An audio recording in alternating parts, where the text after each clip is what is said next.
Today, we will take a look at how to deal with a collection agency. If you are new to my channel, my name is Unwana Udoh. Every week, I share content on how to improve your personal finance and grow your wealth. Make sure to watch till the end so you don't miss anything. If you are being harassed by a collection agency, the feeling can be awful. With the calls and letters coming in almost every day, it probably seems as if there is no end in sight. There are effective measures you can take to stop the harassment once and for all. The most obvious method for getting rid of a collection agency is to pay off the debt.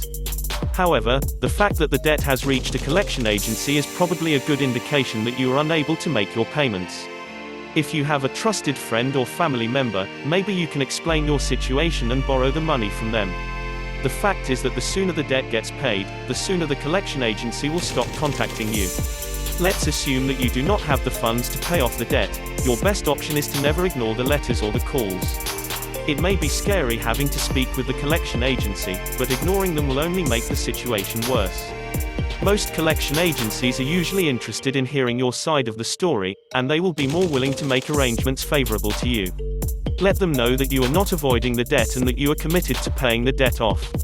The collection agency will then work with you to come up with a reasonable payment plan. Yet, if you are able to follow through with the plan, it is guaranteed that the calls and letters will stop.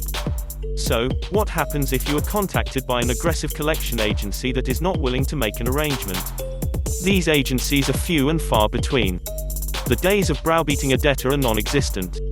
This is due to the Fair Debt Collections Practices Act, a law designed to protect consumers from harassing or abusive collection methods.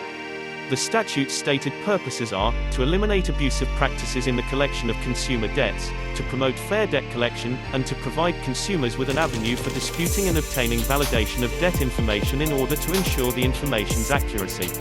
The Act creates guidelines under which debt collectors may conduct business, defines the rights of consumers involved with debt collectors, and prescribes penalties and remedies for violations of the Act. It is sometimes used in conjunction with the Fair Credit Reporting Act. However, if you still find yourself faced with a collection agency that is unwilling to work with you, keep track of the practices they employ. They could be in violation of this Act, and if that turns out to be the case, make sure you document all calls for improprieties and contact an attorney. It should be mentioned that just because a collection agency won't make an arrangement or payment plan, this doesn't necessarily mean that they are in violation of the FDCPA. It only means the possibility exists, because most agencies are willing to work with a debtor to get the debt resolved. Now that you know how to deal with a collection agency, you can work towards ending the harassment calls and letters once and for all. Imagine how great it will feel to have all your collections behind you. Do your best to meet any arrangements you have made in clearing your debt. If you found value so far, hit the like button and subscribe to my channel for more great content. Also, leave a comment below and share any experiences you may have had with collection agencies. I will do my best to respond to your comments. The next video on the screen contains information you will love. Click to watch that video now and I will see you there.